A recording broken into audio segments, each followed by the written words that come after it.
Hi, good afternoon. Welcome to the marketplace. Coming up, IC Research projects slower growth in revenue in 2025 to reach 209.3 billion Ghana cedis. Also coming up, telecom operators move to block numbers of mobile money fraudsters, blacklist their Ghana cards and devices as they take fresh measures to deal with the challenge of fraudulent activities. They would investigate it. Once they attest that the fraud has actually happened, what then they will do is that they would block that number. When they block the number, they will block the device, the IMEI. All devices have IMEI numbers.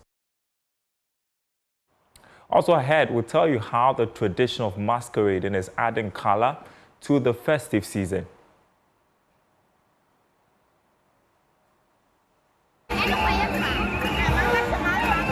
I'm expecting to have so much fun. It's already begun and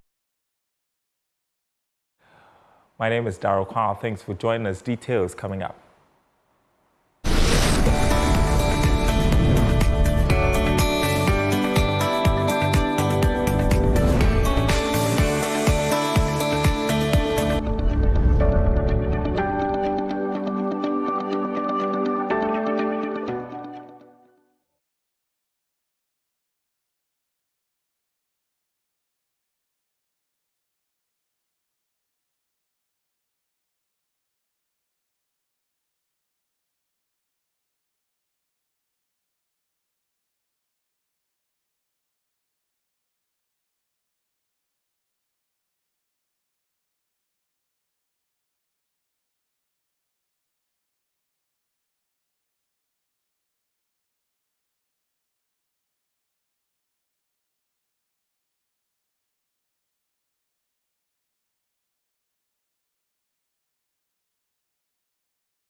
And thanks for staying with us, everyone. First up, IC Research has revealed Ghana's total revenue for 2025 will reach 209.3 billion Ghana cedis, about 17.2% of gross domestic product.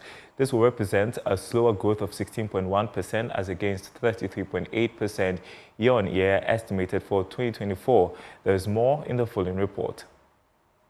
On the spending side, it stressed that total expenditure on commitment basis is projected at 240.9 billion Ghana cedis, about 19.8% of GDP in 2025. This will represent a sharper slowdown in expenditure growth to 10.4% year-on-year versus 32.2% year-on-year estimated for 2024.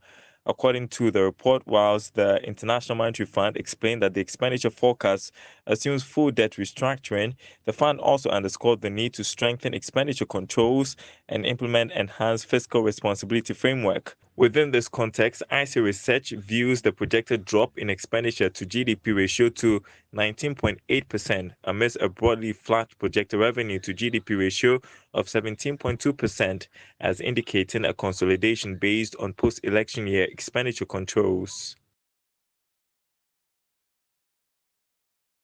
Well, joining me on Zoom is Senior Finance Lecturer at the University of Cape Coast Business School, Seram Kawa. Good afternoon to you. What's your assessment of this projection by IC Research?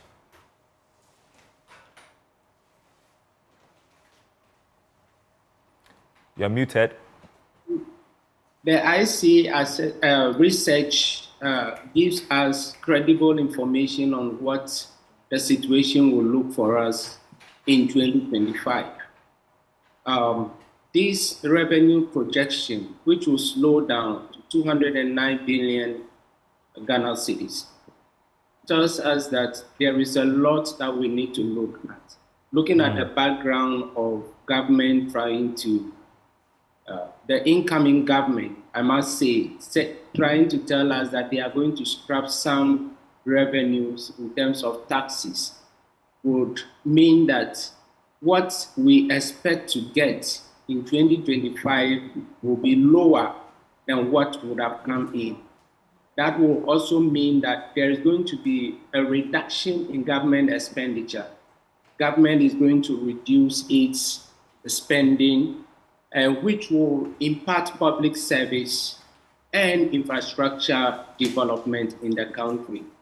We're also going to look at some economic contractions that will come in. And here we are talking about government spending that will also go a long way to have us increase our debts when we are not actually getting revenue. And that can lead to economic instability in the country. We are also talking about increased borrowing for government. So having looked at all these projections, it's a signal to government to re-strategize and see how best they can also manage the corruption that we find in the system, the loopholes that are in the tax system, so that when those loopholes are actually put on hold and closed, government can generate extra amount of revenue. Yeah, and I need to point out that this slow growth in revenue that we've been talking about is based on post-election expenditure controls. We've not even talked about the tax reforms that the incoming government is deciding on implementing once it assumes office. And so in general terms, what are the implications for our economy going forward? Yeah, so in general terms, what is going to happen is that there will be a reduction in government expenditure. So government will not be able to spend as they wish to spend. They've told us that government will go on with a limited number of ministers. If that happens, that will bring in additional cut in government revenue. That will also mean that we're going to have a reduction in development expenditure. So infrastructure will suffer because we are receiving lower amount of money. That way, it also implies that if we are not able to raise enough amount of revenue in the country, it means that we have to go back to borrowing.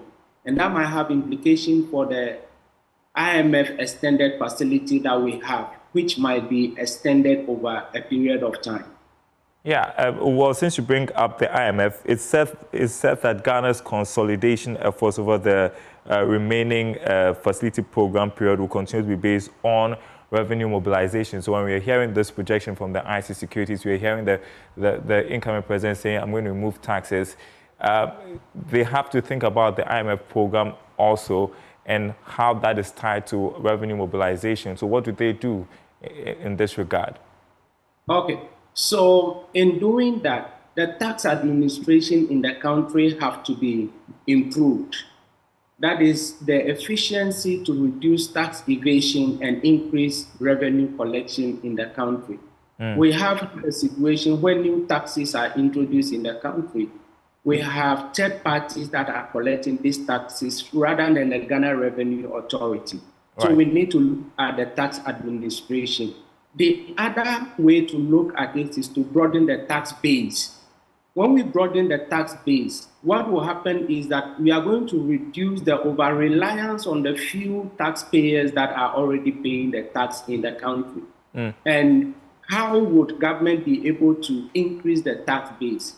Through education, making sure that those who are not paying the tax are brought on board.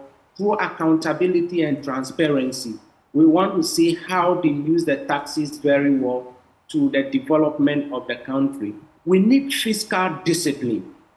While we need to maintain fiscal discipline, ensuring that expenditure aligns with the revenue growth that we have. We cannot continue to spend more than what we receive as a country.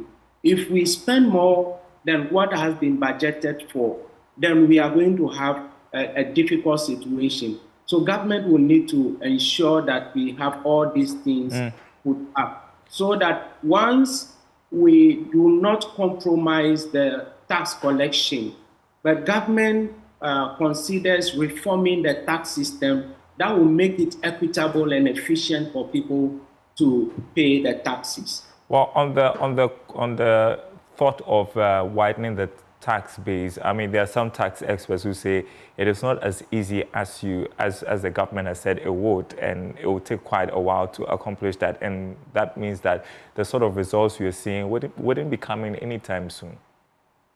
I totally agree with that, because sometimes we talk about property tax, the administration of the property tax becomes a problem. There are people who feel like it is not necessary to pay tax. How do we educate them to have the assurance that the taxes are needed for government projects? We have governments that will wait until election year before they start projects that they want to do. And once elections are over, then those projects are left undone.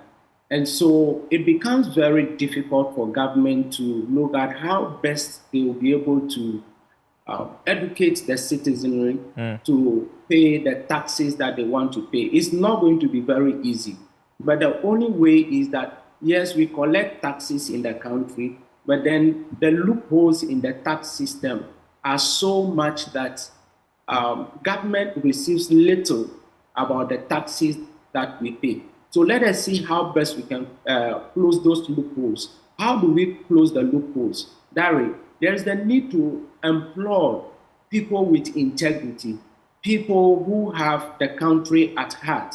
There's the need to ensure that we remove party persons from managing these revenue collection institutions. That way, everything will be fine. Yeah, and well, so many research firms looking into 2025. I've got this one from Databank Research, which essentially says it is optimistic that spending pressures will stabilize in 2025. It is projecting inflation to end the year at between 10 to 12%. Quick thoughts on this projection by Databank Research? Yeah, that is a good news for us. If inflation comes down, what it means is that we have economic stability. We're going to have situations where people will be able to go to the market, to the shopping malls, and buy things at a lower price. But how would that be possible? It will be possible if the managers of the economy look at what is happening around the country, provide rapid transportation where food items, especially that is the food basket that takes a chunk of the inflation that we have in the country. It will be possible if we take measures to stabilize the foreign exchange, the dollar, the pound, and any other currency that we have. It provides us with a positive outlook that there is potential for growth and development. Good news for us to reset the country as propounded by the incoming administration. All right. Thank you so much for speaking with us, Dr. Seyam Kawo. Happy holidays to you. Hopefully we'll speak in 2025. Hopefully. Fingers crossed. Thank you so much. Very much, Darry. All right. You're watching The Marketplace. Now, the Bank of Ghana has issued the guidelines on management and measurement of credit concentration risk as an exposure draft to solicit comments and inputs from the banking industry and the general public. There's more in the following report. As part of the supervisory review process and in line with the risk-based approach to supervision, the Bank of Ghana said it will assess the level of regulated financial institutions' credit concentration risk and the quality of its management and the extent to which regulated financial institutions consider them in their internal assessment of capital adequacy. The supervisory assessment will include, among the assessment of a risk management framework, and particularly whether the framework adequately captures credit concentration risk and is well embedded in the day-to-day management of the regulated financial institution. Among others, the Bank of Ghana will check risk and business profile of regulated financial institutions, including exposure to credit concentration risk, as well as business model and strategy, including structure of the balance sheet and the credit portfolio. Turning to one of our top stories this afternoon, telecom operators are adopting a fresh set of measures to help deal with activities of mobile money fraudsters. The operators are now blacklisting the Ghana cards used by these fraudsters in registering their numbers as well as their devices. They're also moving to block numbers from the entire financial system. Dr. Ken Ashbe, Chief Executive of the Telecoms Chamber, he spoke on PM Express Business Edition. Once a fraud happens and you report it to any of the networks, they would investigate it. Once they attest that the fraud has actually happened, what then they will do is that they would block that number. When they block the number, they will block the device, the IMEI. All devices have IMEI numbers. So they will block that device, so that device can no more be used on their network. Then they will report it also onto the fraud control dashboard. So if it happened on, say, 80 will do all of that. They will report it. Then MTN and Telecel would also block it. And so this is what we're pushing to do, and doing it in such a way that we bring the banks in. So we get to the point where when you commit the fraud on even a bank's network, you know, on mobile money, you can be blocked. And then if we can do that in such a way that once and what also happens is that now for every SIM card, we know the Ghana card that is behind it. So it will get to the point, if you do 3, the SIM card would, the Ghana card would also be blacklisted.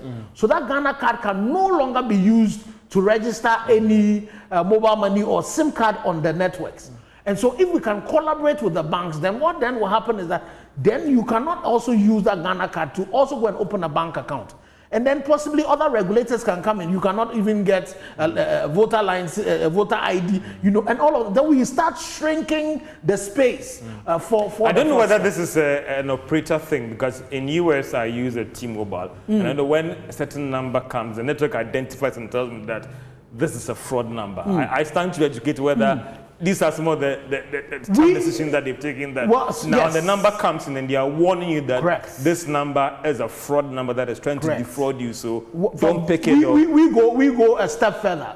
The number will not even be able to call you anymore. Okay. So what we will do is that the number will be blocked. So if it is, say, an MTN, a Telecel, or an 80 number, that number will be blocked. So he cannot even make the call anymore.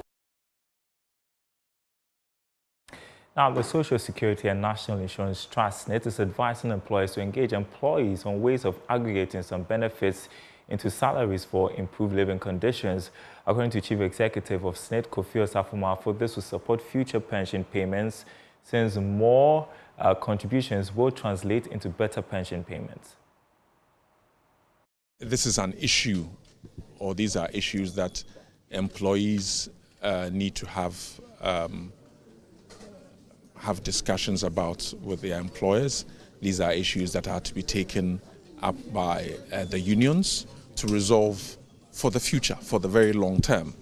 The central point that we make as SSNIT is that it is not the SSNIT scheme that is offering you the poor benefits.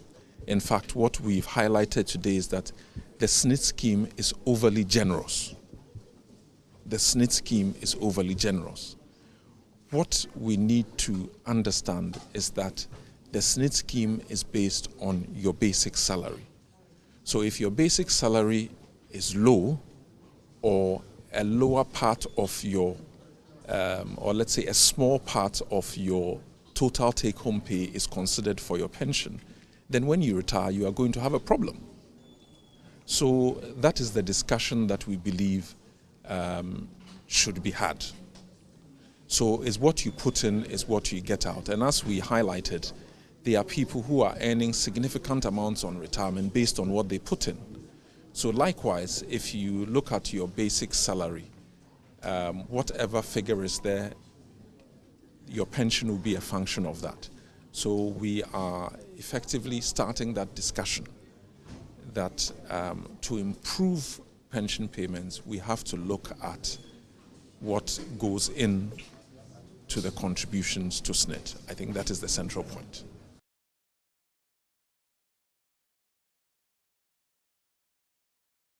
You're watching The Marketplace. We are taking a short break. We'll be right back.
All right, something exciting to conclude with. The principal streets of Takoradi came to a standstill as over 30 masquerade groups displayed their eye-catching costumes and dance moves to celebrate Christmas. Now, revelers from within and outside Ghana had the time of their lives enjoying their performances. As you can see, well, joining us is Eric Asante, witnessed the Carnival. Joins me to talk a bit more about this for our showbiz segment. So, how did the Carnival go, Eric?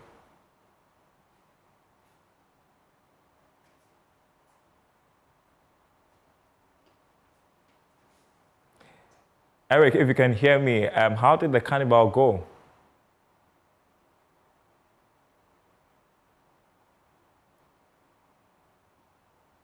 I'm not too sure if Eric can hear me. I'm going to try one more time. Eric, if you can hear me, how did the Carnival go?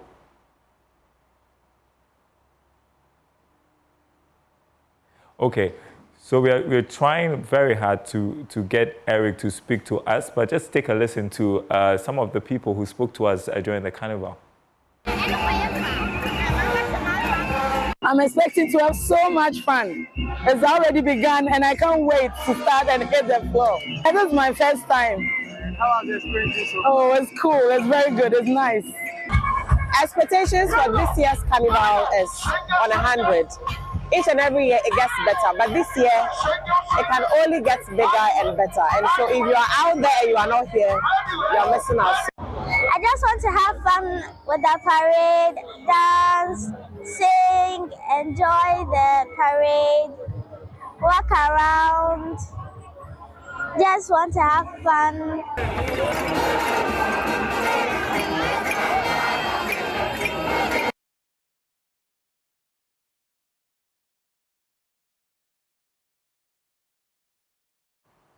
All right. Unfortunately, we are not able to get Eric Asante to speak with us. Hopefully, we'll talk about this sometime next year, maybe. But there is more news on our website, myjoyonline.com/business. We've got the day's latest stories from over there, myjoyonline.com/business. And do keep it here on Joy News. We will continue to monitor what is happening in the Supreme Court. We'll bring you a live feed as soon as we have it. Do enjoy the rest of the day.